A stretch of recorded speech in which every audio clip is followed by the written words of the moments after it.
All right. Wonderful. All right. Welcome to UNT Percussion's 10 Questions Plus with Valerie Naranjo. We're so happy that Valerie's here. She's such an incredible musician. She's a visionary for her art, and also she's just a dear friend. So we're just excited that you're with us, Valerie, and that we can meet this way. And hopefully, like we were just speaking to, next time it'll be in person. Yeah. Yes. Thank you so much. Um, Hope that for sure. I want to reach out to everybody because, goodness, those of you in Texas, we've had just a hell of a week. And it's really been difficult for many.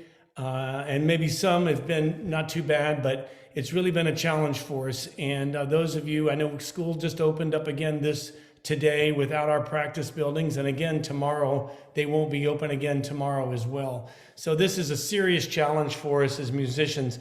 But you know what? We are strong and we're going to do great work and we're going to get past this. And so excited to see all of you again up at school and get to work. And Valerie's presentation tonight is such a wonderful way to kick this off for us. So just to talk just a little bit about Valerie, just very briefly, I know you've all read her bios and things. But before we do, I forgot. There's one thing about tonight that's different, and we've invited anybody that wants to come tonight to participate. And so if you're a non-UNT student and you're with us, if you wouldn't mind in the chat writing your name and where you're from, where you're zooming in from, just the city would be great.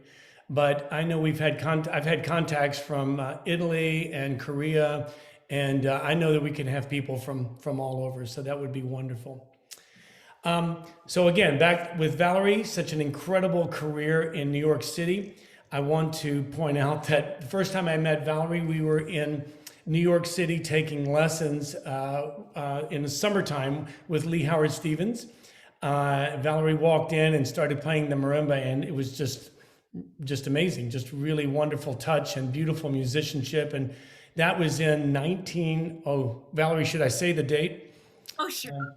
It was 1982. So we've been friends a long time, and I've just celebrated her career ever since I met her. And it's just been great to share music with her on stage when she's been at North Texas, and also at events like PASIC, and of course on Saturday Night Live and other shows in New York City. Valerie's a longtime performer with Saturday Night Live. She also was creator in The Lion King and other Broadway musics that she's going to explain to us in just a little bit. So if we could all give just a warm virtual applause to Miss Valerie Naranjo. Welcome, Valerie. Thanks ever so much.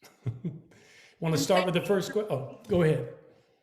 Thank you for being here. I know many of you have gone through a lot, through a real lot this week, and our energies are with you.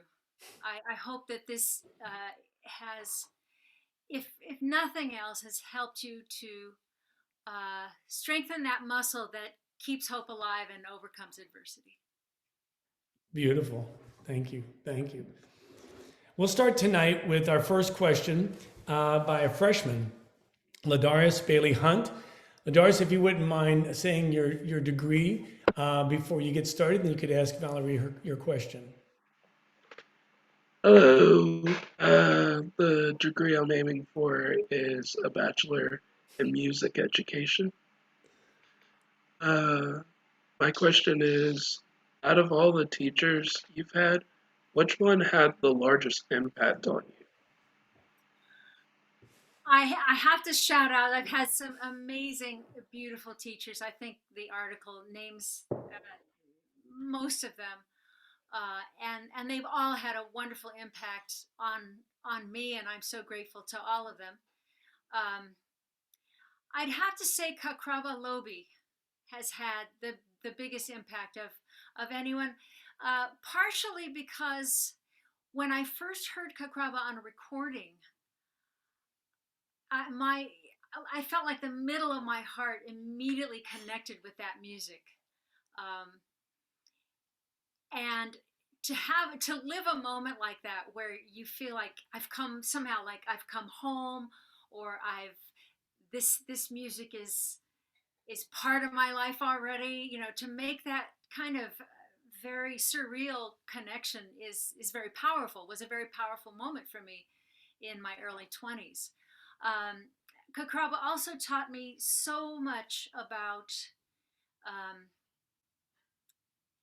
the fact that in West African society and in general, a musician can be thought of as someone that not only bears culture, who bears skill and expertise, but who's somewhat of a cultural leader for the community. And he certainly was a great example of that. The way I studied with him was kind of a mentor-disciple relationship, which is very traditional in West African society.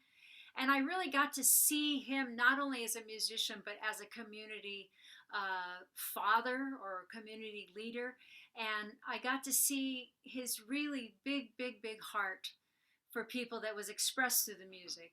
And, since I believe that music is a spokespiece for what is inside every musician, whether they like it or not, I felt like he just guided me in so many ways. So I'd have to say it was Kakraba Lobi, who was also the founding Gyil player in the first national dance company of Ghana. So his life was nothing but adventure, and following him around and seeing him at work as a musician and as a community leader really set a great example as to how I could be a better person as well as.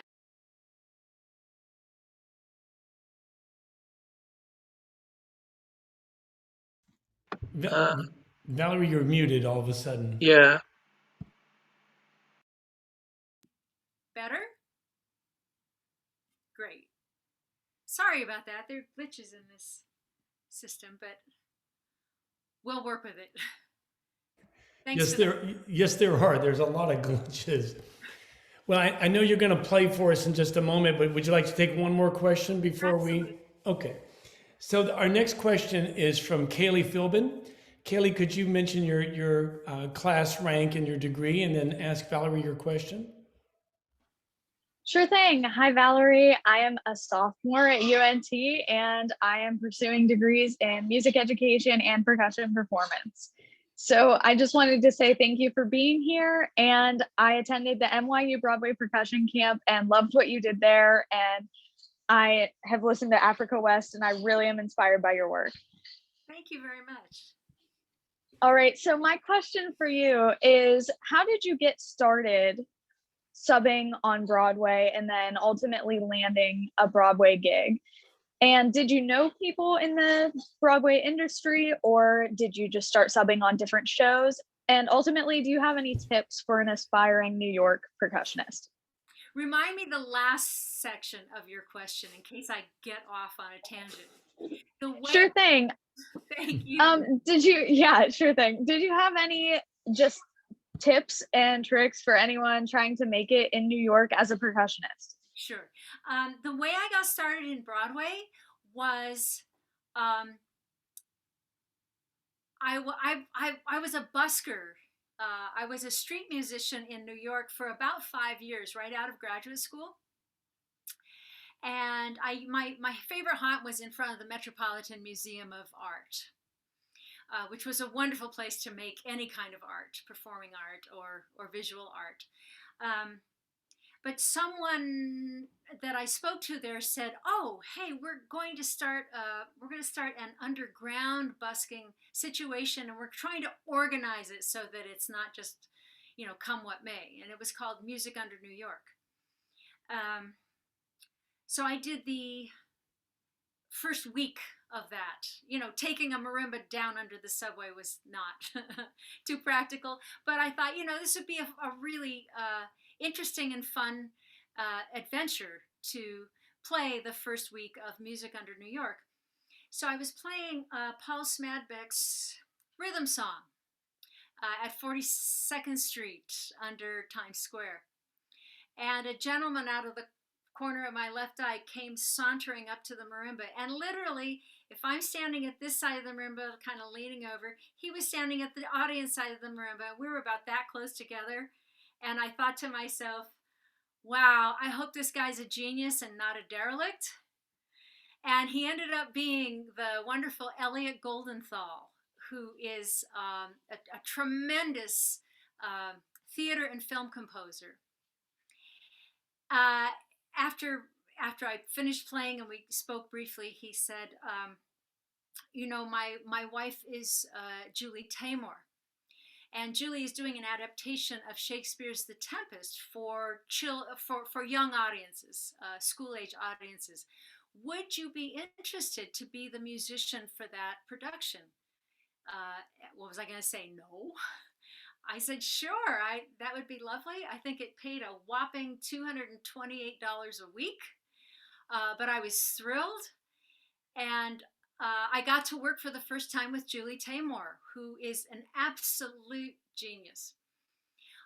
From there, to be very honest with you, my second off-Broadway was with another amazing genius named Elizabeth Swados.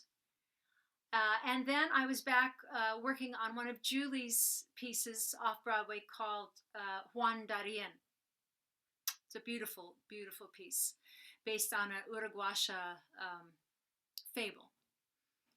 And while I was working on that, we went from St. Clement's Church on basically on 9th Avenue to Lincoln Center.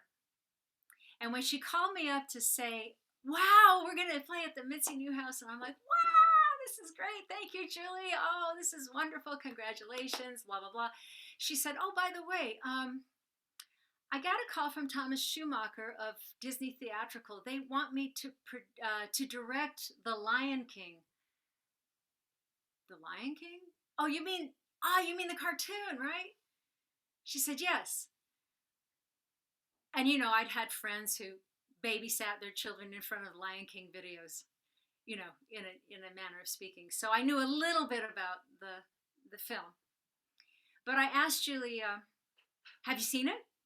She said, no. She said to me, have you seen it? I said, no. So that was really my entrance into Broadway, was through that, taking that crazy risk and hauling a marimba down the stairs to the subway. Wonderful.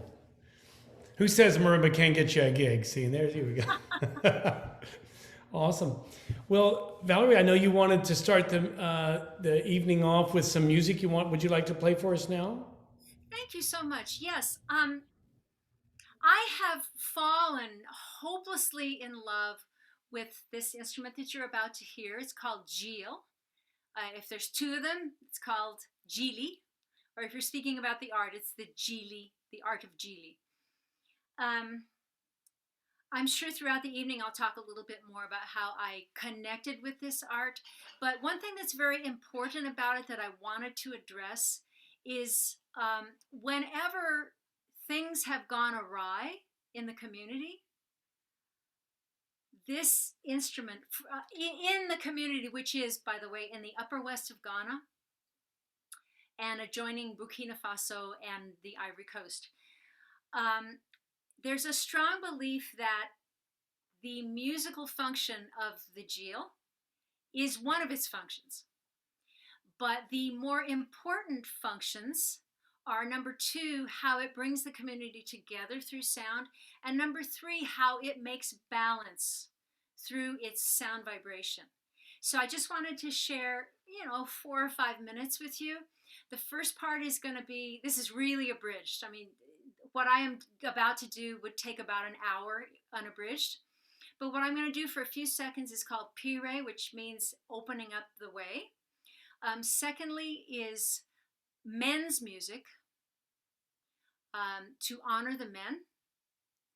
And thirdly is women's music, to honor the women. So here we go.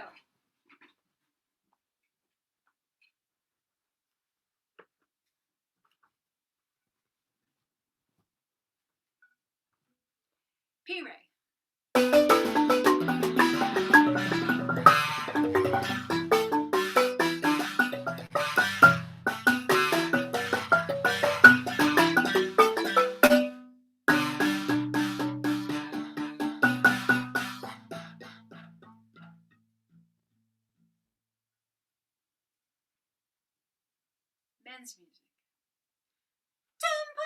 Tompulea, Tompulea, Tompulea, Tompulea, Tompulea.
Women's music.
Wow, Valerie, that was so beautiful, so expressive.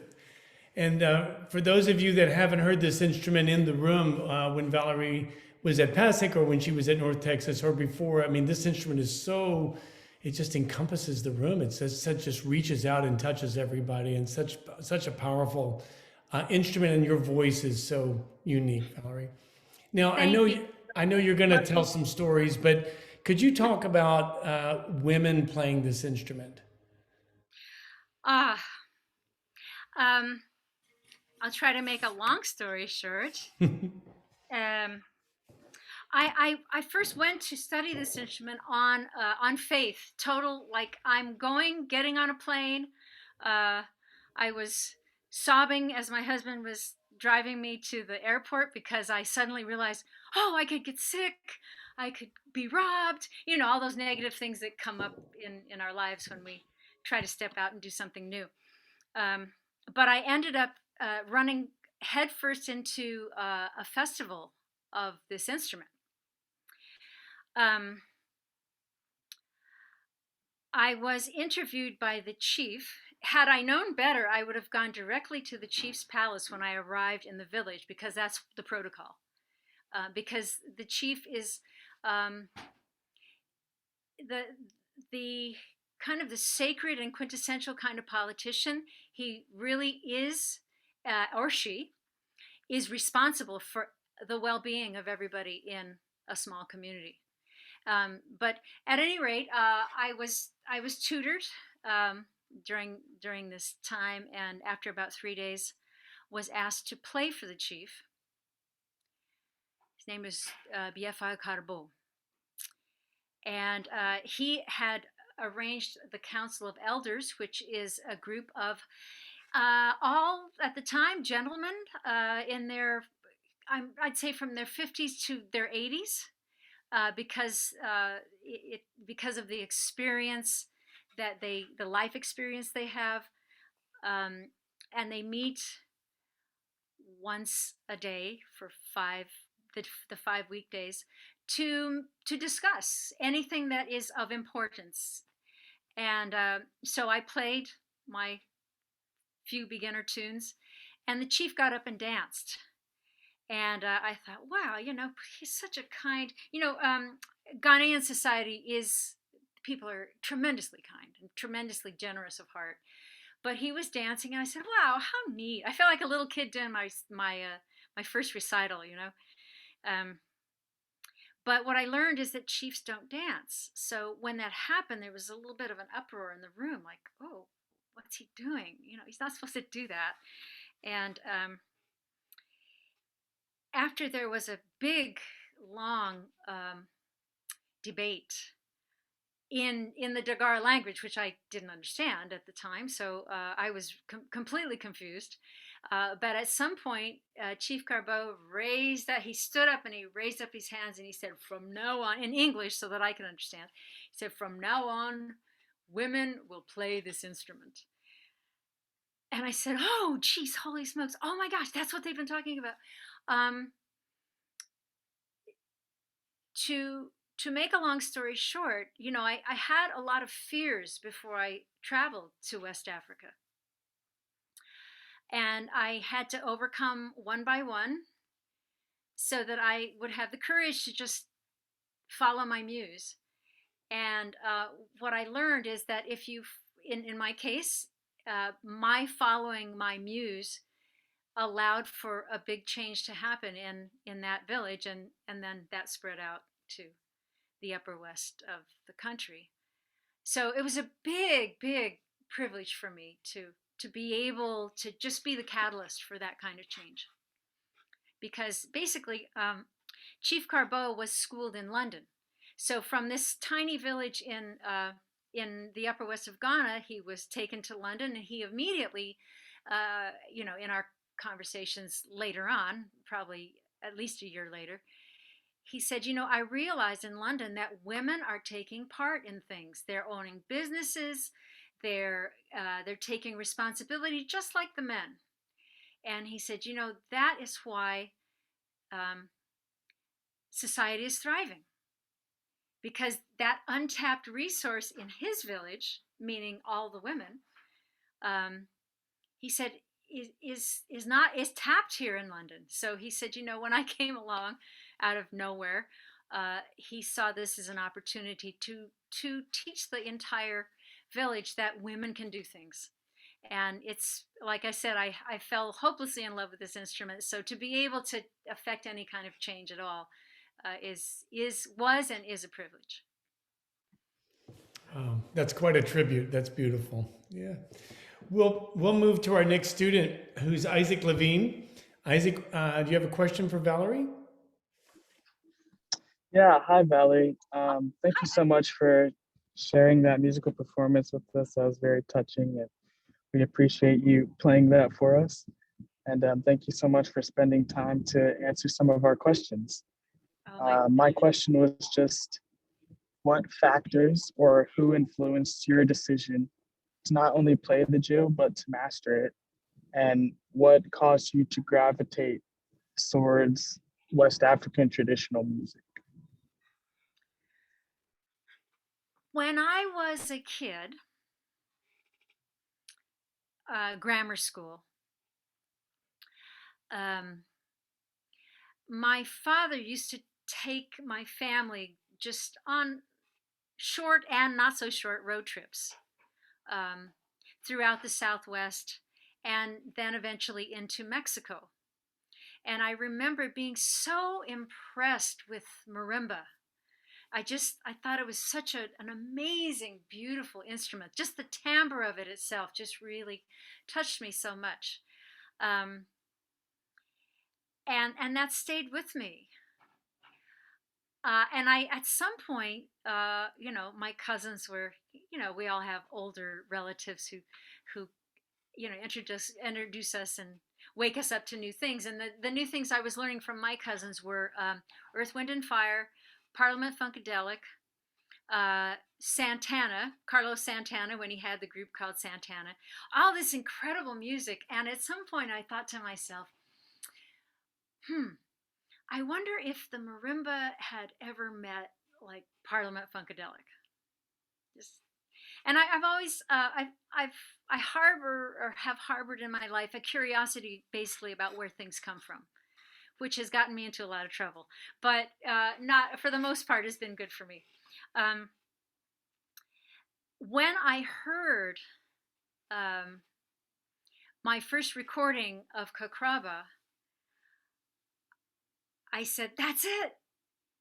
Parliament Funkadelic meets the marimba, yo!" So I was, it really was my curiosity about where our Western marimba comes from, my curiosity about, you always hear, or I often hear, or I heard in classroom, American popular music got its harmonic influence from Europe and its rhythmic influence from Africa, but it's much deeper than that. There's a lot of the harmonic influence. I'd say the bulk of the harmonic influence of the blues, R&B, is in West African harmony. So once I started hearing Kakraba and trying to transcribe his music, it just took me way off course from. I guess when I moved back to New York after grad school, I thought, well, I'll freelance and I'll play timpani, which I did.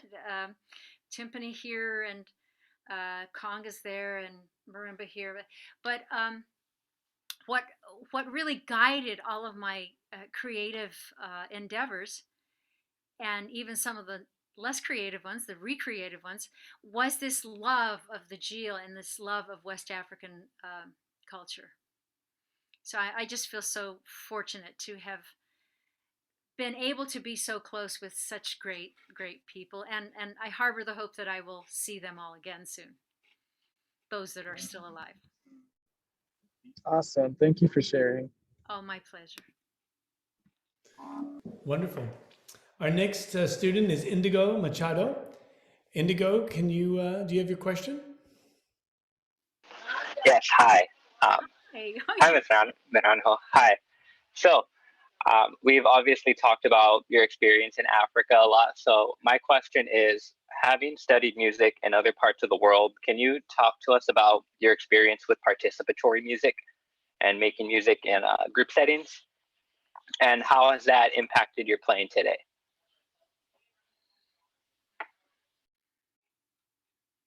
I moved to New York. I initially came to New York to study with Lee Howard Stevens, which Mark will attest to that being just a wonderful, wonderful experience. While I was in New York that first time, what they called the loft scene was very, very active at the time, and the loft scene was basically named after a New York loft is usually a much bigger space, probably a space that used to be some kind of factory or something like that. And so people would buy these spaces, very large spaces, and many would have house concerts in these spaces. So somehow I was invited to Verna Gillis' loft called Soundscape. And what would happen is that musicians would come off of their formal gigs, come to Verna's, and basically no one knew what was going to happen. It was all improvisatory, and I thought I'd come to Mecca. I said, this is what music's for, because along with so many great musicians came, the attorney who lived 5 blocks away and the CEO who lived 20 blocks away, because they knew that this was a place where they could replenish their energies and get the courage, whatever they needed to go to work the next day.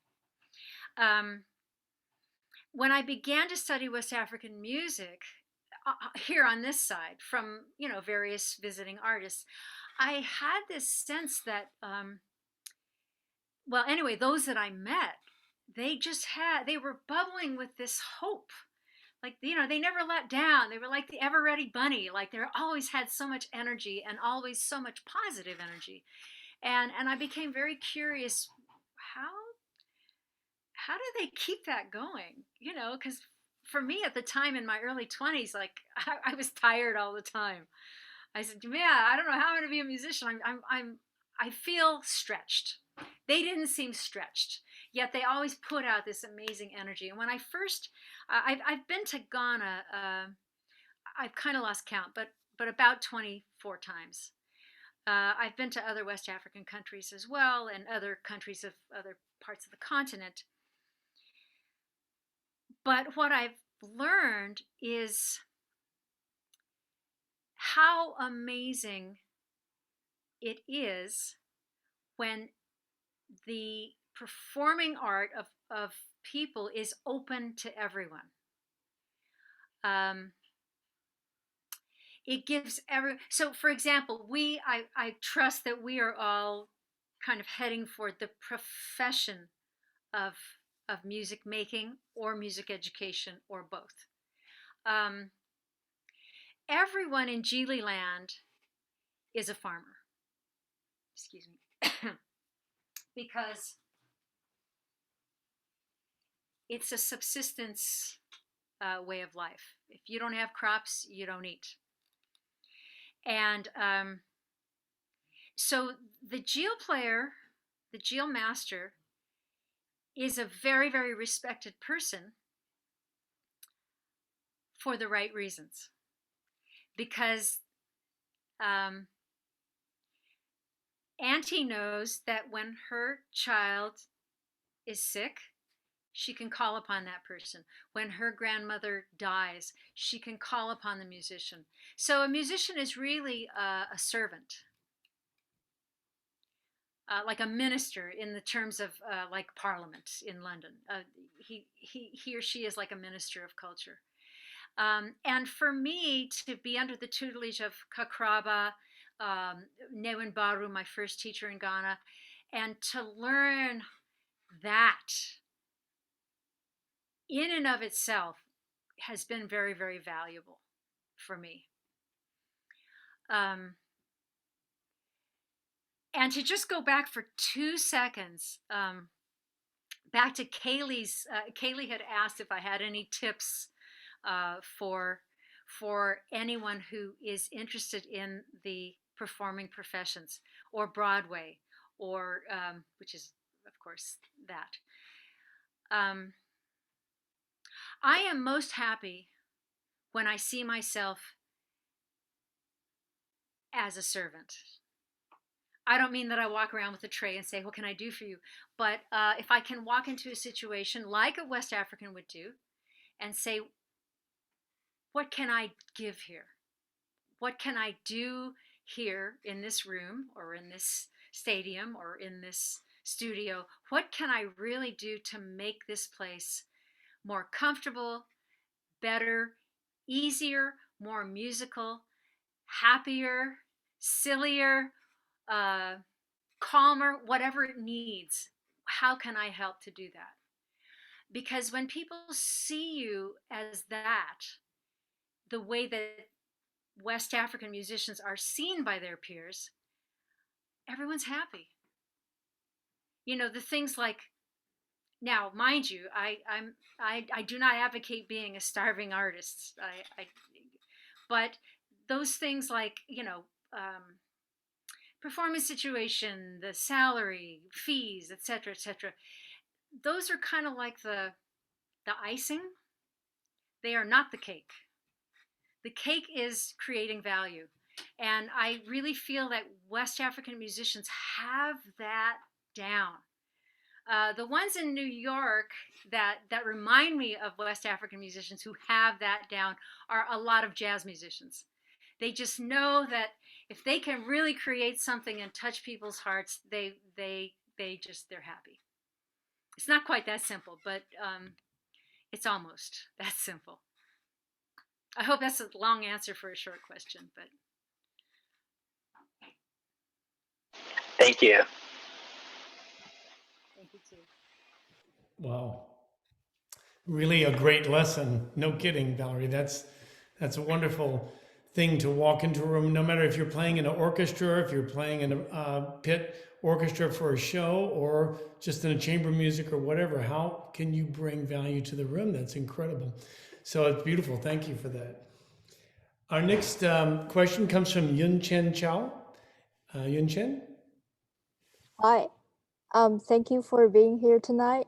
So my question for you is, being a percussionist for the Saturday Night Live Band for more than 2 decades and the Lion King on Broadway, how do you deal with being a female in a male-dominant field?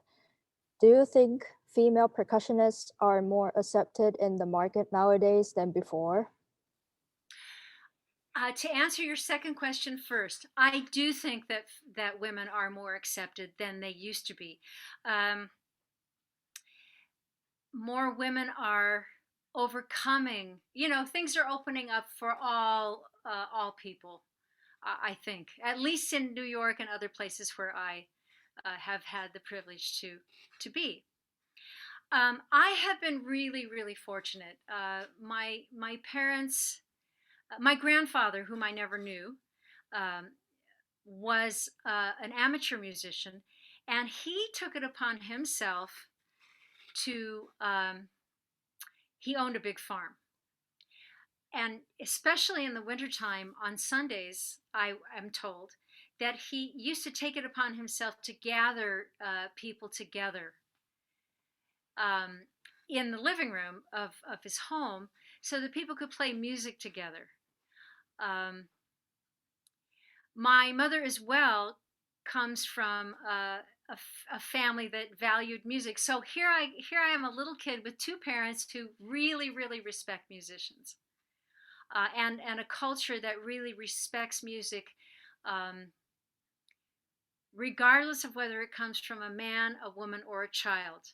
I remember a few years ago, performing on the Navajo reservation and meeting an 8-year-old boy named Tommy Talbird, who had this passion for traditional music. And, you know, he came with his tom-tom, was literally a tom-tom off of a drum set, and had a head that sounded like cardboard. You know, it was really, really loose. It's what he had. But he had this passion towards our keeping traditional Native American music alive. And that was respected. Even though him being an 8-year-old, it didn't matter. He was seen as a minister of culture. So that's what I took with me to New York when I first went.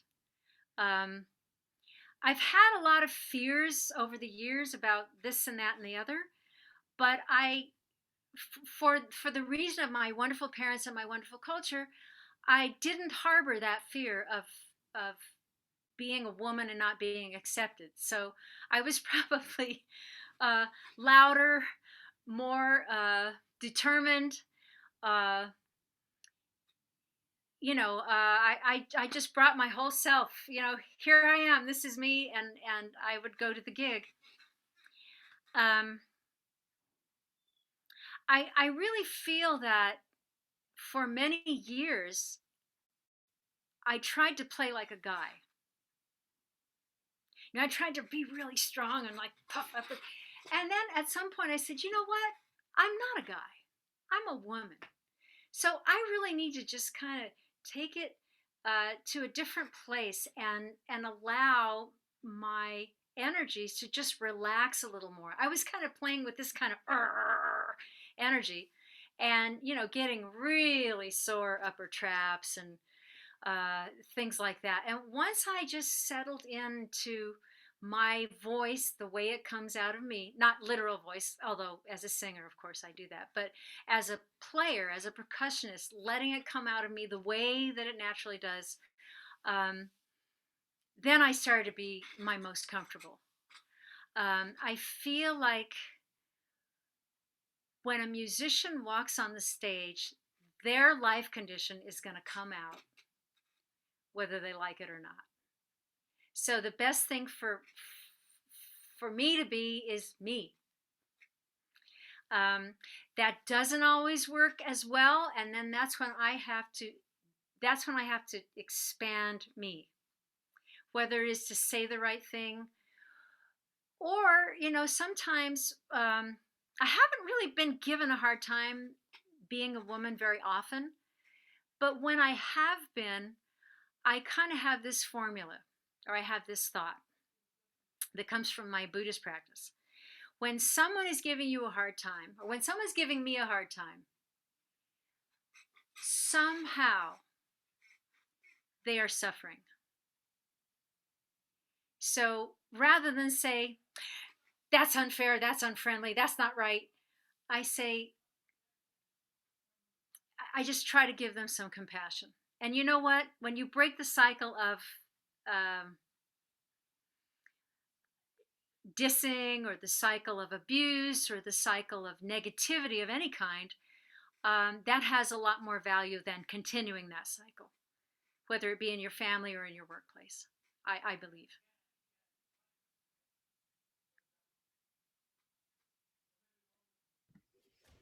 Wonderful. Thank you, Valerie. Thank you so much.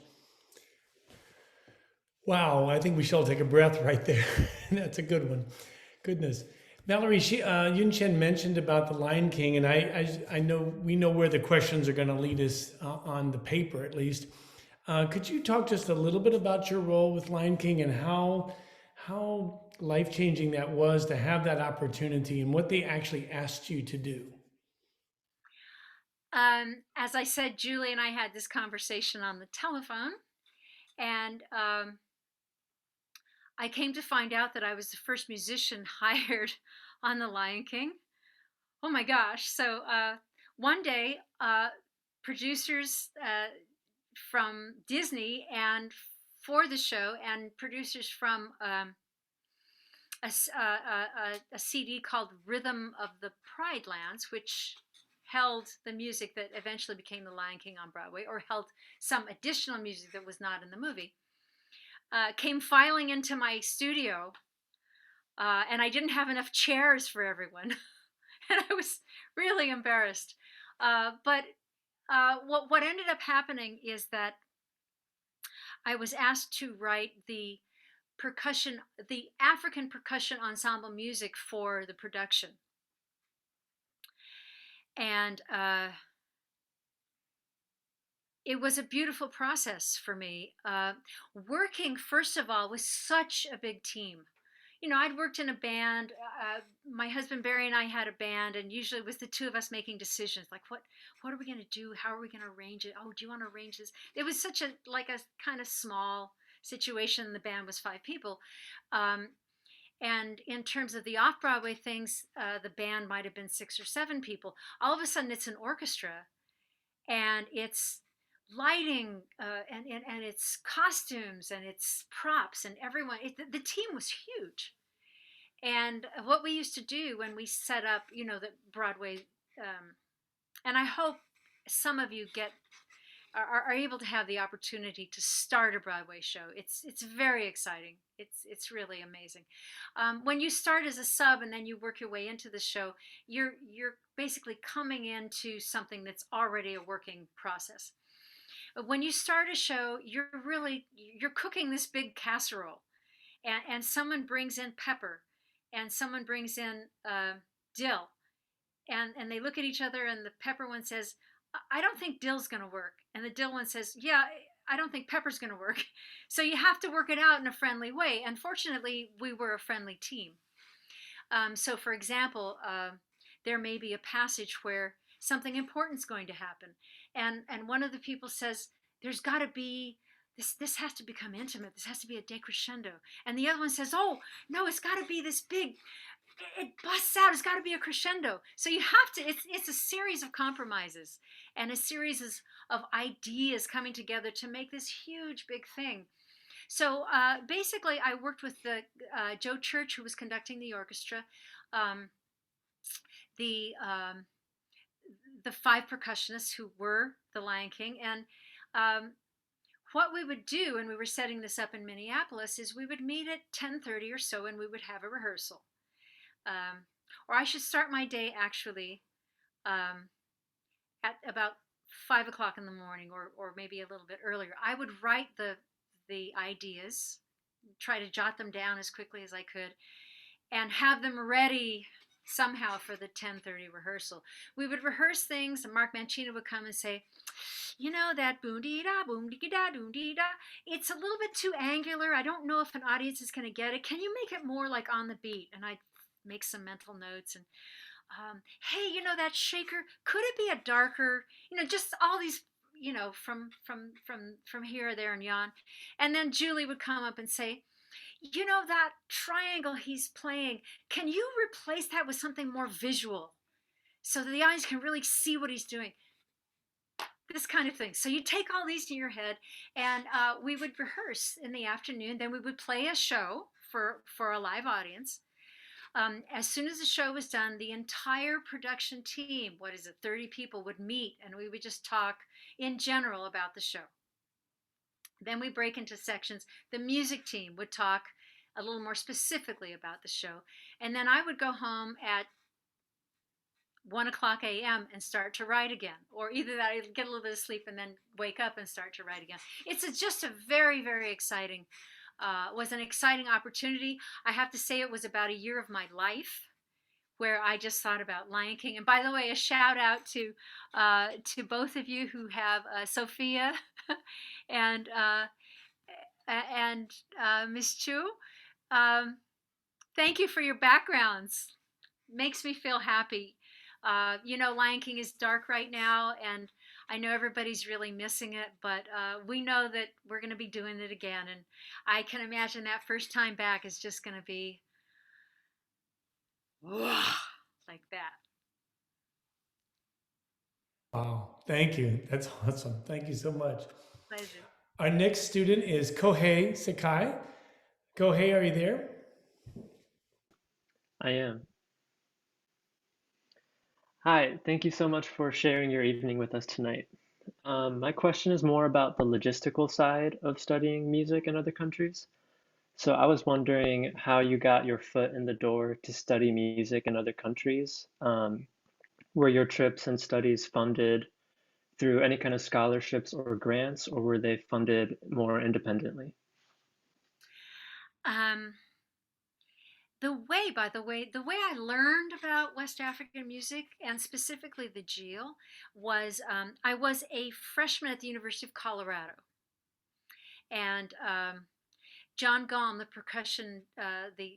percussion professor there, he always made sure that there was someone from another country in the studio teaching us.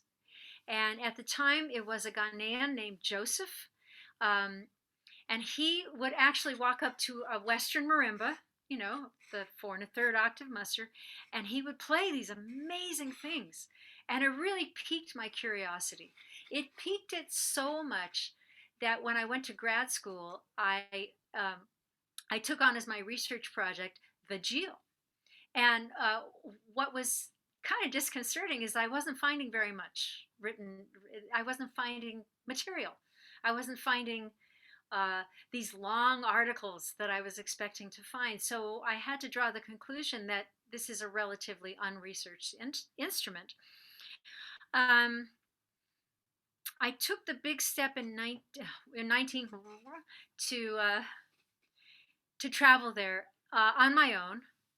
I actually went by myself. I was told by the wonderful, wonderful, great artist Godwin Ogbeli, whom I studied with in New York City, that Ghana is a friendly country. You don't need to, you know, if you're a New Yorker and you know how to, you know about your personal safety in New York, you're going to be you're going to feel fine in Ghana. So from that was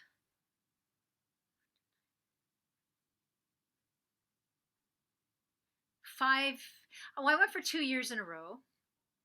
And then I went to South Africa later on, and then I didn't go for a couple of years. In 1996, we were funded. My husband, Barry, who actually took an audition when I really needed a choir player. I wish I had the instrument with me. It's a drum made out of a gourd, a huge gourd, with a lizard skin on the top, and it goes with the Gyil. It's the Gyil's, one of the Gyil's companions, musical companions. So he and I were funded by,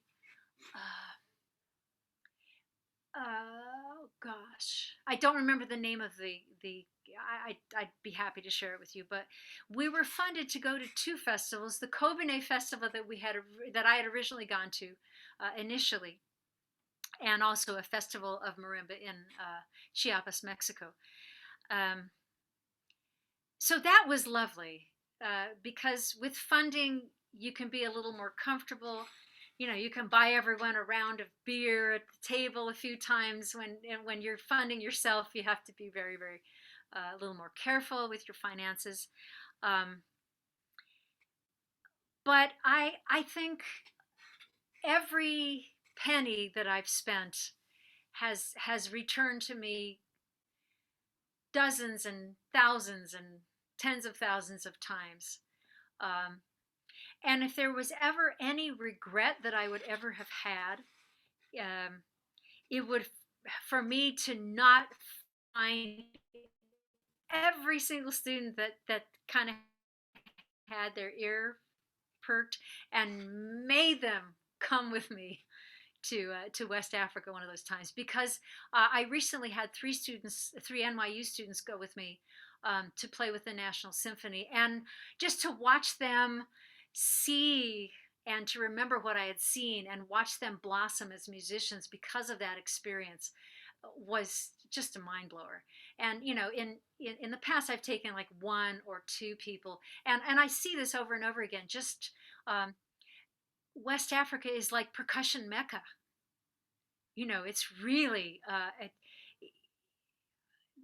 when these students are there for 20 days, what they come back with is astounding. I'm going off on a tangent, but I hope that answered your question. You had another part of your question though that I think I haven't answered. Yeah, I guess it's a totally different question, but it was, what are some challenges you've experienced studying music in other countries?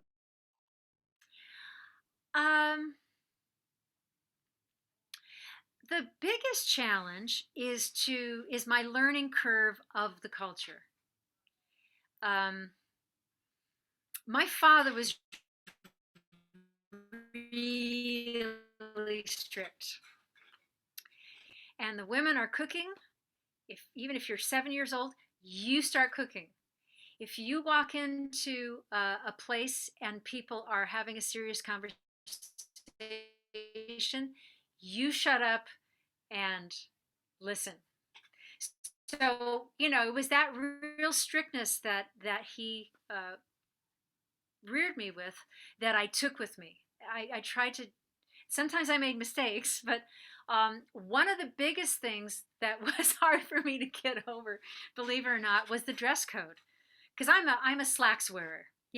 I like my slacks and my sneakers. And in Ghana, the older women wear skirts. That's what they wear. And fortunately, a good friend of mine who had been to Ghana said, you need to wear a skirt. You need to make the people around you feel like you want them to be comfortable.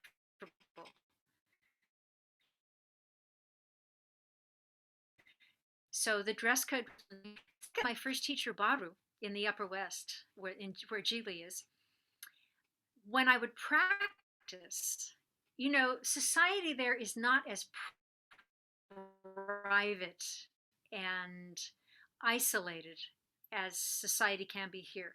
We like our practice time to be kind of over here so that we can present it there like this. No such thing there. Whenever I practiced, it seemed like most of the children especially would sit down and just watch. And I kind of, first couple of days, I kind of looked around and said, are you guys okay? Yes, we are fine. Okay, I go practicing again. You guys still okay? Yes, we are fine. When I first got up to take tea or take a break or whatever, those children raced to my stool so that they could show each other who had observed the most and who had gotten the most out of what I was practicing. That's how they learn. Intense observation. Awesome. Thank you so much. Great. My pleasure. Our next student to ask you a question, Sophia Suante, has been super excited to speak with you. Sophia, are you there? Hello. Hi. The other one with the Lion King background. Yay! So my question was, I guess you kind of answered half of it. So my question specifically was typical routines you had with SNL or Broadway, which you already kind of spoke about, having, those endless hours and not sleeping much. And I was wondering how much free time you normally have to do maybe like practice or any other hobbies you might have. I'm really fortunate. Except this, this last year things have changed a little bit. Changed a lot a bit, but in terms of my personal practice schedule and things like that. But up to last March, this is what my week was like. Now, mind you, I told you already that The Lion King was a year out of my life, a year that I am grateful to have been able to spend in rehearsal, writing, speaking with Julie, sitting around and, having dinner and trying to brainstorm this, that, and the other. So, for all of us, and certainly for me as a freelancer, projects would come up that would be all consuming. And so there would be weeks where it was all about this project or that project. On the other hand, I had the privilege to record marimba on the film Frida, which is a few years old now, because Elliot Goldenthal was the composer. And I know how challenging Elliot Goldenthal's music is. So I get on the phone and say, Elliot, can you give me this music? I really want to practice it. Oh, don't worry. I'm working on it. Pick up the phone again. Elliot, how's that music going? I really want to practice it. Don't worry, it's fine. I had about 16 hours to practice the whole film. And I just, fortunately, I at the time, and still do, but I had a soundproof studio in an apartment building, and I locked myself in that studio. I barely slept. There's going to be those times you know, and I'm sure I am hopeful to look forward to them in the future. When something comes up, it's time to spring into action and put everything else aside. But normally, my week would go like this.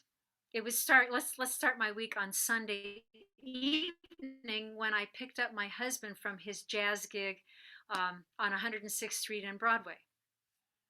I had just finished the final Lion King, and I'd gotten things together, and we drive upstate, where I am now, upstate New York. And Monday, Tuesday, Wednesday, and sometimes a little part of Thursday, I get up early, practice as much as I want. I love practicing. I love making music.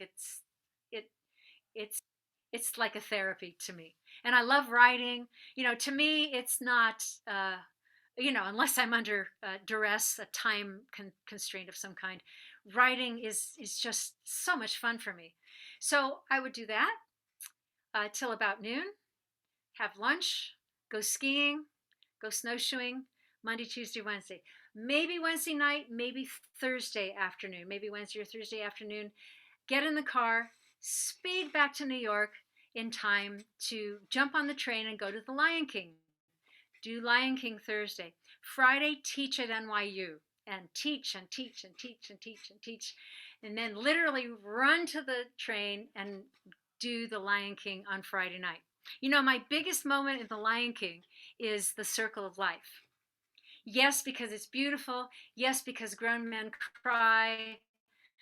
But yes, because I'm here and I'm on time. Because things were really hectic. Fortunately, New York City has a great subway system, so things are pretty reliable in all kinds of weather and in all kinds of situations. So Friday, you know, that's my Friday. Come home, get up, go to Saturday Night Live, get there by 10:15, get my cup of tea, tune my instruments, and then we hit at 11 a.m. and we leave at approximately 1:15 Sunday morning. Then I get up on Sunday. Oftentimes have people over to the house because Sunday is a day of worship or a day of practice for me.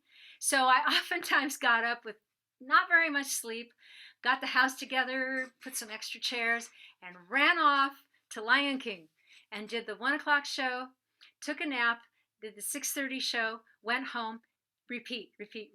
Now, when I have things like the marvelous invitation to be at UNT from Mark, then Monday and Tuesday and Wednesday are a different story. Then I'm off to another place. My greatest wish for all of you, my most sincere, the thing that is occupying my heart right now with the world as it is that I really harbor the hope that I did and will do in the future. Because travel and meeting new people, going to different parts of the world or different parts of the country, that's very important to me. We're all like this great big sister brotherhood. And the way to maintain that is to be in each other's presence. Fortunately, we have Zoom, and we can really share our words and our images, and that's a good thing. So so travel has been a big part of my life until March, I don't know, 2nd or something like that. I have to be honest with you, I really needed the kind of rest that I've been able to have. But travel's been important too. So I don't make no mistake. I think if you harbor, as you harbor the hope to be working on Broadway or in an orchestra or what it might be, I hope that you harbor the intense love of work. Because everybody, I have to say, especially everybody in the Saturday Night Live band, they're so in love with music, and they work so hard at it. And, the oldest member of our band is 70, he'll be 76 next birthday. He's still writing like mad. He's still working the way he was probably in his 20s. So that's a little bit of my week. Thank you so much. My pleasure. Wonderful. Brandon Waters is next. Brandon, are you there?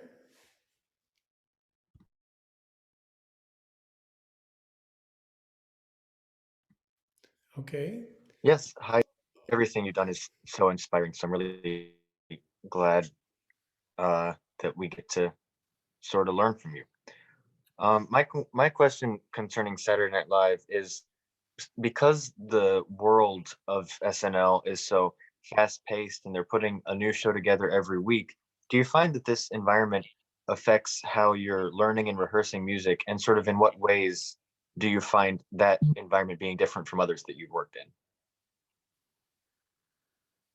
It's a great question. One thing that I learned probably a year after I began to play Saturday Night Live was that all those hours and hours and hours I spent transcribing and doing. Hang on just a second. I'll get back into the gallery. Okay, all those hours that I spent like dissecting Geely music, or transcribing Cal Jader or Milt Jackson, or trying to sing, studying with all these vocal teachers, just study and all the kind of discipline that I was trying to hone in on. Every bit of that comes to play in a show like SNL, because we are under a serious time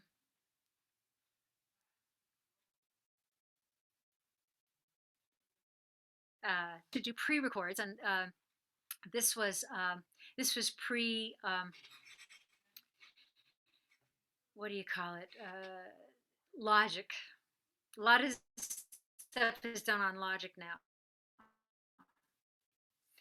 but when I first joined, it was the band that would do all of the digital shorts, anything that had to have pre-recorded music. That's cool, great. So I play this, it's probably like a mock commercial. It was a 30-second thing, and I played it, and I said, okay, so now I'm ready to do it for real. And the engineer said, no, you're done, next. And I said, oh gosh, could I do it again? And he said, no, I'm sorry, we don't have time. That was a big eye opener for me. So the next time I went 35 minutes early, so that I could really, instead of feeling nice and warmed up and in the groove, by the middle of the 30 seconds, I felt in the groove from the first beat. A lot of times we don't know what's going to happen. A lot of times it changes. A lot of times I would come home from The Lion King, and I'd eat a little snack, and I go, okay, I'm ready for bed. Let me check my email one more time. Oh, there's a new song. Oh, okay. Whoa. Glock part. Holy smokes, look at this Glock part. Whew. Take my computer, walk down to my studio, and shed the Glock part instead of going to sleep. It's I think one of the privileges that I have as being a member of that team, and I include the team, the person who does hair, the person who chooses the shoes, the person who paints the ship in the sketch, the lighting person. It's a very tight team. But one of the privileges that I have is to be able for my musical director or one of the writers to say, we need Brazil. Can you do Brazil? I can do Brazil. And then I have to figure it out. Then I have to say, okay, do I do a multi-percussion setup? Do I play surdo? Okay, what else is going on? It's only percussion. All right, there's a flute player. What do I do? Things are oftentimes written very specifically, like that crazy Glock part that I alluded to. But sometimes I just have to use a lot of critical thinking and look at what's going on and saying, what has to happen here? What percussion is needed? Eli Brueggemann, who is the main one of the main musical writers for the sketches, will say, "Okay, Val, do your thing." So I have to figure out, okay, what of my 25 tinklies, meaning bells or chime tree or whatever it might be, what is going to be appropriate? Should I play in the key? Should I make effects? During the cold opening of air in my inner ear monitor, Eli will be saying, okay, folks, cut bar 5 and 6. Don't do the tinklies there. Put the tinklies on bar 18. Okay, and then the cymbal swell was a little bit too long, so can you make the cymbal swell at bar 27 4 beats or 3 beats shorter? I have to like furiously, jot this down in the pencil. No rehearsal. It usually works. Sometimes it doesn't. And that's just all part of the process. It's a very exciting process. I always say it's like opening night at Broadway, but it's every single time. It's every single night. And alluding to Broadway is a very different kind of discipline. It's the kind of discipline that says, I'm going to relive this show with the same excitement and the same focus that I did 185 shows ago. Unfortunately, I love rituals, so I love doing that. It's not everybody loves it, I have to say. Some people, it's not their cup of tea. But fortunately for me, every time Circle of Life, I'm on time, I'm here, and yay, I get to play Shekere again. It's always an opportunity and a privilege. Awesome. Thank you so much.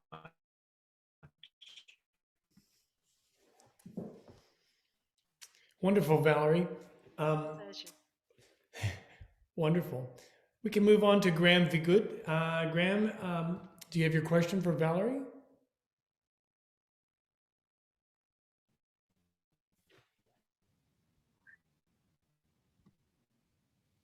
Hi, I just say thanks so much for being here and sharing your music earlier and all your joy. You already talked about the story with the Dagara Nation chief and allowing the women to play the Gyil. But I was curious, can you talk more about how studying music in West Africa and like how you actually learn the instrument is different than when you study in the US and learn instruments? It's a great question.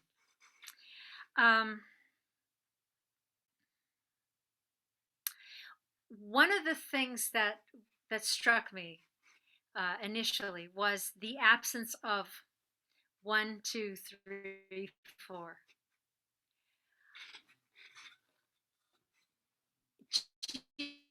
Gyil music specifically, and a lot of West African music, is based on conversation.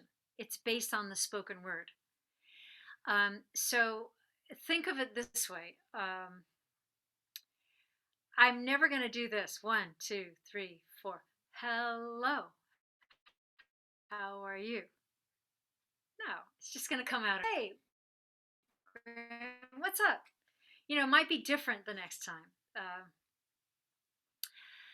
So for me to get used to that was tremendous. There is a lot of more learn by doing. And there is a lot less of, well, beat 1, the component of beat 1 is this, and then you add this, and it's against this, and then this comes in. You get the whole potato. So when I initially studied with, for example, Baru, he taught me a men's music, which is basically, he called a beginner to intermediate piece. It had like 4 voices going on between the 2 mallets. So one I don't want to go off and try to demonstrate it, but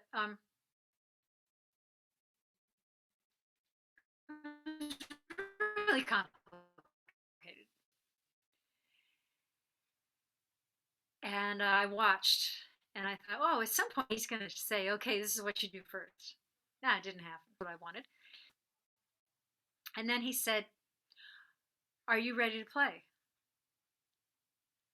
And I was kind of impatient. I wanted to just get on with things. I said, yeah, I'm ready.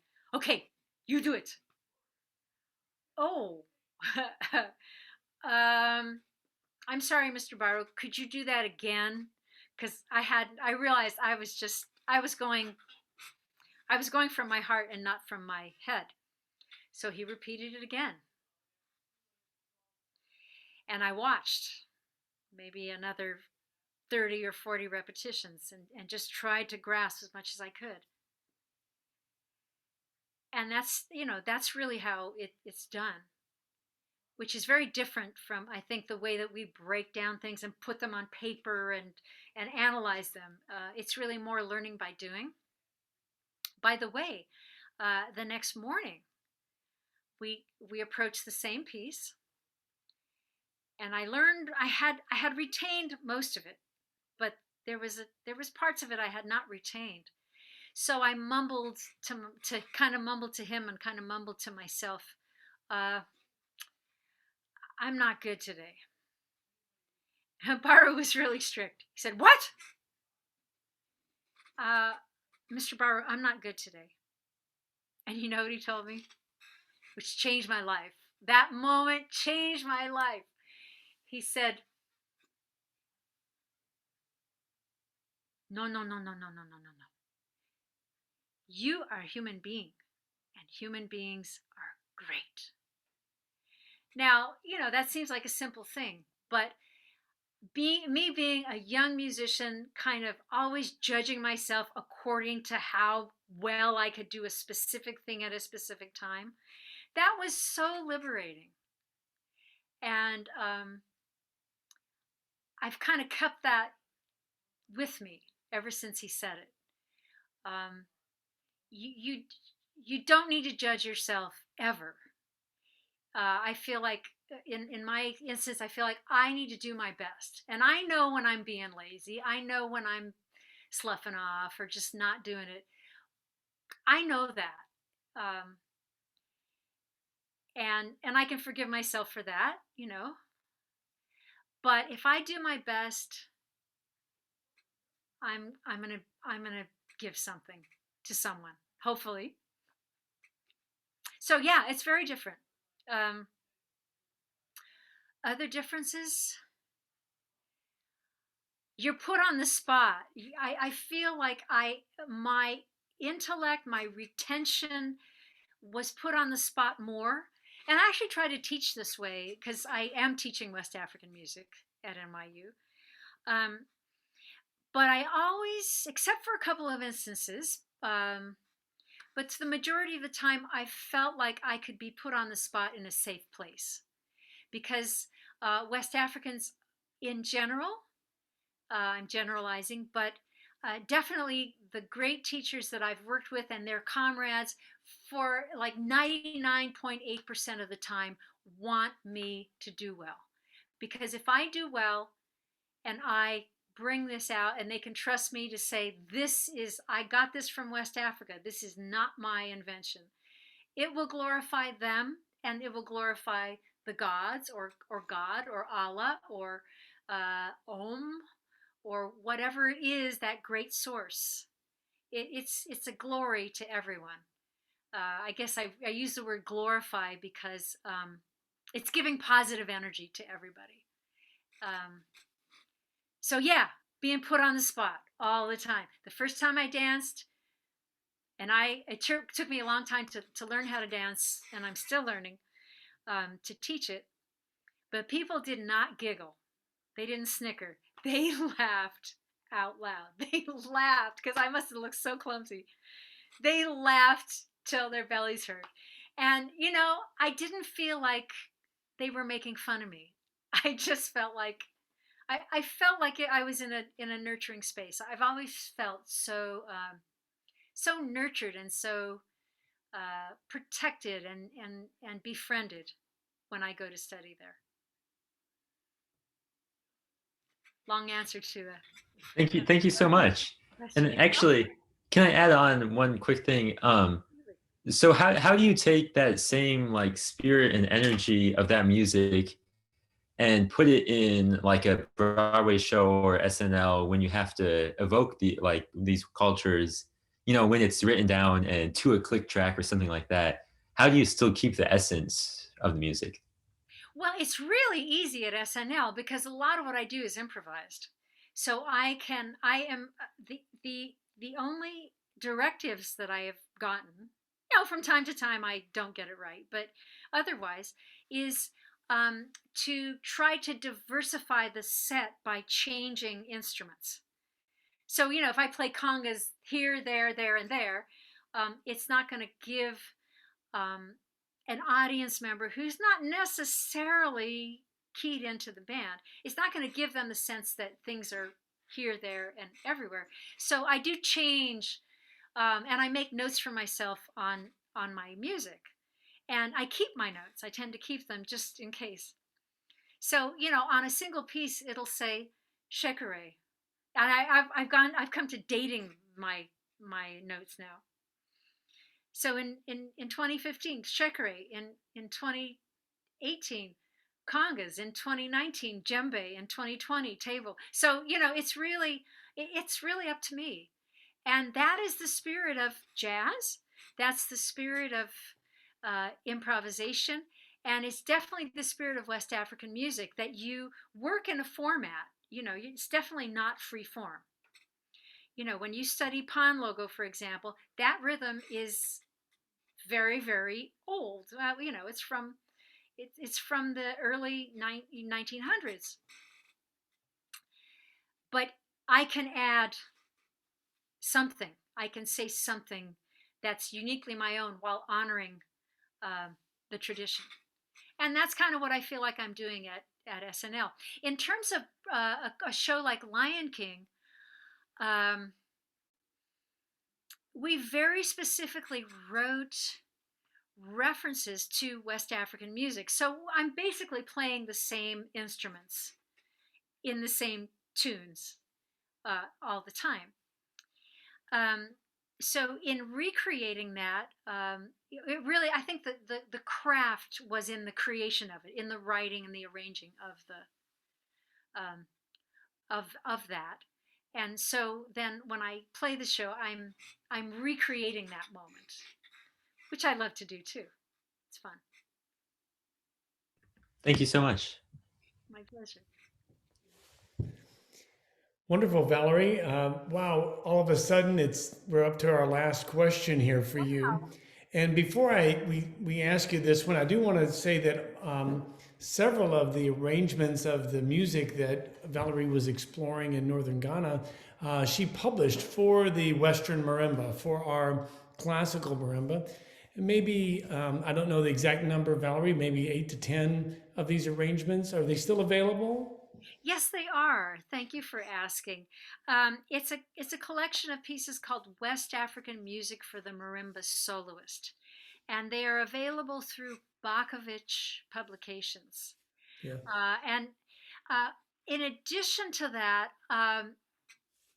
Kakraba Lobi and I were in the Detroit airport listening to orchestra music while we were dashing from one plane to the other, and he said, "I like this music. I like it. I like it." I said, "Seriously? You like orchestral music?" It was really a surprise to me. He said, "Yeah, I want to play with the orchestra one day. One day, I play my Gyil orchestra." And it just sparked this whole yeah, of course, you should be doing that. You're like, I thought, oh, he's such an amazing musician. What would that be like? Most unfortunately, he died before that dream could be realized. But it did spark a series of 8 movements for Gyil and orchestra. Some of them have been orchestrated for wind ensemble as well. And I think some of them have been reorchestrated for string quartet, maybe a couple of them for wind, small wind ensemble, 8 or 10 wind players. And that's been a privilege. And that really came from Kakraba's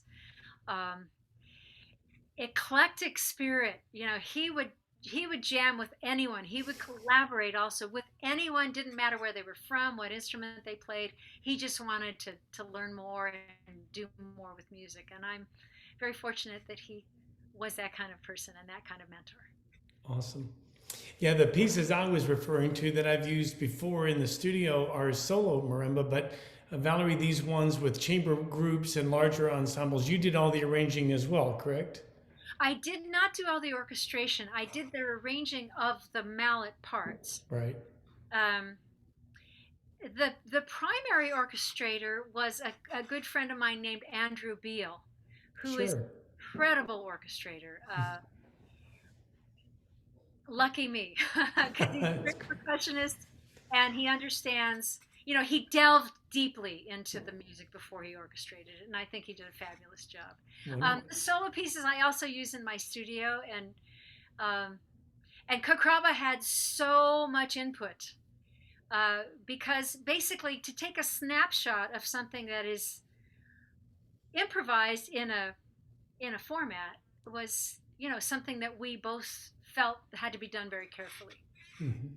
Wonderful. And I'm very lucky that he would. Great. Thank you. Yeah, those are great pieces. And any of the North Texas students, if they want to come by and check them out, you can borrow them from me. Our last question for Valerie tonight is from I-Cheng Che. I-Cheng? Hello, Miss Naranjo. Oh, nice to meet you. It's a pleasure. My question is how did learning classical marimba literature help you to develop your career, and what are some of your favorite marimba compositions? I really spent many years playing practically nothing but classical marimba. And this was, towards the end of my undergraduate studies. I was so lucky to meet Mark and Sarah Tenney and some of the other people who were in Lee Howard Stevens' studio, which is a smaller studio at the time. And while I was doing that, I started playing in the street. I actually had a 5-day-a-week. Let me see. I need to keep an eye on the time. So let me shorten this a little bit. I think studying with Lee, studying with Dr. Gibson at the University of Oklahoma, studying with Gordon Stout at Ithaca College, and David Samuels, as a private student, have just been I've been so fortunate, and they have required me to have a lot of discipline. Besides it being great music, you have to have a lot of physical training, a lot of mental and just practice discipline, and that has always served me well. And it's always allowed me to go to other instruments and try to remember how much discipline I need to master other instruments. And I think it's allowed me to do my best on other instruments. Lucky me. Yeah. Lucky you. Thank you so much. My pleasure. Thank you. Thank you. Valerie, I see that Sarah Tenney is actually on this call tonight. So I just saw her name here. So hi, Sarah. You want to say hi? Please. Oh. Anybody else from New York? They're not Yeah, listed there. I'm here, Valerie. Thank you for mentioning my orchestration. This is Andrew Beal. Awesome. Hey, hey. Welcome, Andrew. Hey, thank you. Hey, I meant every word of it. That was almost as if I paid you. No, honestly, the first, I think one of the first things that Andy did was called Ferbara Konejeno. The orchestra had hired another orchestrator, and I listened to it and I said, "Oh no, no, no, no! Andy's got to do this." So I had to like go to bat and say, "I'm really sorry. I know you paid an orchestrator, but you've got to give this to Andy." And it's a beautiful. Yeah, it's gorgeous. It couldn't be better. Thank you. Awesome. Thank you all. That's great. I feel like we're going through a portal that together, like the whole world, that is going to open up like a sunrise. You know, we're going to reset a lot of things, and we're gonna have a very hopeful future. That's my determination. We're going to come out in a beautiful place. That's right. That's right. Well, Valerie, your talk tonight has helped us to get a little closer to that beautiful place. Thank you so much for your inspiration, your music, your heartfelt words, and advice for our students. Really just can't imagine a better evening. We want to wish you the very best and hope to see you back anywhere together. You know, we'd love to have you come and perform one of Andrew's arrangements, maybe with one of our orchestras or wind ensembles. And but anyway, we want to thank everybody for being with us tonight. And Valerie, congratulations. Thank you so much. And thank you all. My heart is with all of you. You know, I spent so much time in Oklahoma. I'm there with you. Thank you all. Have a Thank you, beautiful Valerie. night. Nice to see you, Valerie. It's such a pleasure. Oh, and I was just, Barry and I were just talking about that that beautiful time that the arrangement you made for Gamelan. And Barry was like, "Oh my gosh, I would love to hear that." That was so much fun. Thank you so much my for gosh. bringing me. Tol Gyil Damba Limbye. Yeah, it was beautiful. It was beautiful. Thank you, and thank you for having me there. Thank you all for coming and for sharing the evening. We'll do it again next time in person. Yay. Okay. Take care. Have a beautiful night, everybody. Likewise. Take care. Ciao. Bye-bye. Fantastic.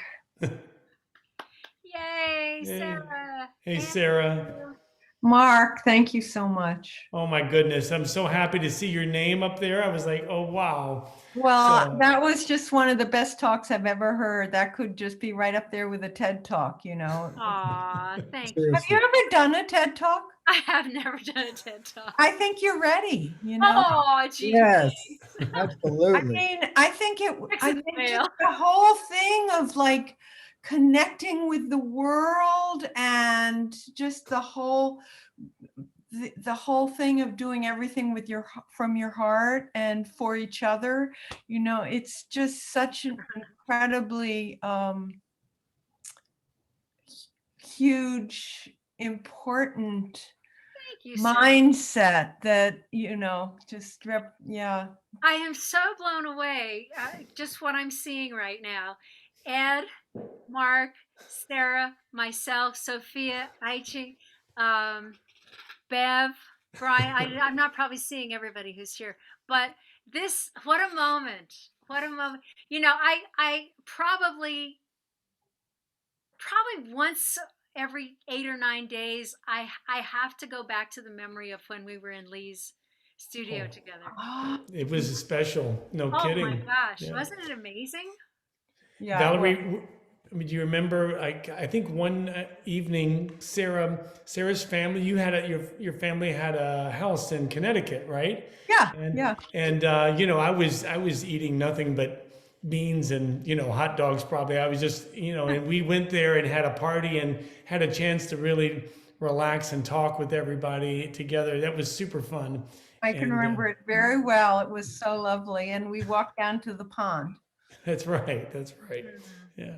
And I just remember so vividly those master classes with Valerie, with you playing and everyone talking, and Lee, of course, giving us great ideas. No Oh my kidding. No gosh. You know, kidding. it's funny. He went to the University of Oklahoma, and I said, I must study with this person. It just, it was like an impulse, like no matter what's going on, this is in my future. And it was so amazing. Such a Absolutely. family. Um, oh, what was his name? Jeff Cornelius. Do you know that Jeff? Do you remember Jeff? Yeah. He got me my first apartment. Wow. Um, That's amazing. because I thought, well, let me call up Jeff. He's a very helpful person. And Jeff, what do I do? How do I find an apartment in New York? He said, don't worry, I'll find one for you. Oh my gosh. That's the kind of camaraderie and friendship Yes. that New Yorkers are about, huh? No kidding. No kidding. That's Valerie, I wanted to say thank you. It was incredibly inspiring. Oh, Yeah, how hey, you doing? I'm good. How are you, Good. Nelson? You know, I feel so glad to hear you, because last time you came here, we didn't have a chance to really converse. Uh-huh. And you have such a beautiful heart and Oh, such an thank you. incredible artistic thoughts that you share with us, and it was amazing. Thank you so much. I feel like I know you a little bit better with Oh, this thank you. lecture. Well, you definitely know my mom and dad a little bit better. Yes. So, they did not let up on me. I'm telling you, my mom, so much love, love, love, love, love. My dad, so much training, training, training, and this Yeah, is how you work hard, and and you should study with the best teachers you possibly can. All that stuff. We're all a product of our mom and dad for sure, and that's it. for one thing, besides all the teachers and stuff, my parents, wow, bless I their heart, and may they yeah, may they prosper forever in heaven. Mhm. I Mm. definitely see that. Thank you so much again. Oh, gee, thank you too. Thanks so much. Hi, Sarah. Hi, Ed. And thanks to the Miss students. you. Thank you guys. I love seeing that Lion King and SNL. It's so great. Well, Sophia was the very first person going, and it was during this winter storm, and so everything was crazy. And she's like, "How do I ask the question? I want to talk to her." So that was really good. It was really Have you nice. guys been okay in the storm? Are you okay? Okay, good. Yeah, we all suffered. Is on the campus? Say it again. Did you have power outages on the campus? Yes. Yes. Oh, brr. I had 10 water breaks in my house. Oh no, having gone through that. Oh, Yeah. yikes. It's the word. Right in our studio. I could walk there in 12 paces. Of course, it wasn't a community event, it was just our event. But boy, your heart just goes down to your knees when you walk into that room. This was Yeah, we had a really tragic situation, obviously, with millions of people out of power, and the temperatures were at zero. We had to leave our home for 4 days. There's just impossible to stay when there's no power and water, no water either. So we're just fortunate that the pipes in the house didn't break like what Ed experienced. But we're back. Things are starting to be restructured, and there's still a lot of finger pointing in Texas about who let what happen, and I'm sure they'll figure that out at some point if they can. But Yeah, I'm sure they yeah, will. How are you students? What did you do? What happened? Practice. But it's so cold. You gotta practice, right? Good time to practice shekere. Yeah. Like that. Oh my gosh. I do remember once practicing, and there was a power outage. And I just wore all the clothes, all the sweaters and everything, all like 2 or 3 hats and scarves. And I just said, well, I better make the best of this, because it could be a long time before the power comes on. So I'm glad you're still smiling. And please, my heart goes to your families. All the worries, and it's a mother or a father's. It's